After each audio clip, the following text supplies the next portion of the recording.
பெண்ணே, பூங்காவில் நீ இருக்கையில் பூவாய் தெரிகிறாய்.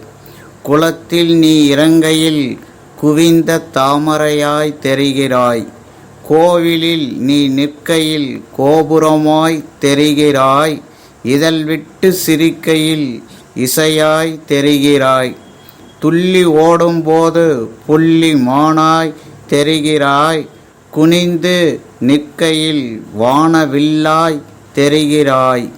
குளித்து கூந்தல் உலர்த்தும் போது தோகை விரித்த மயிலாய் தெரிகிறாய். தண்ணீர் சுமந்து செல்கையில் தங்கத் தேராய் தெரிகிறாய்.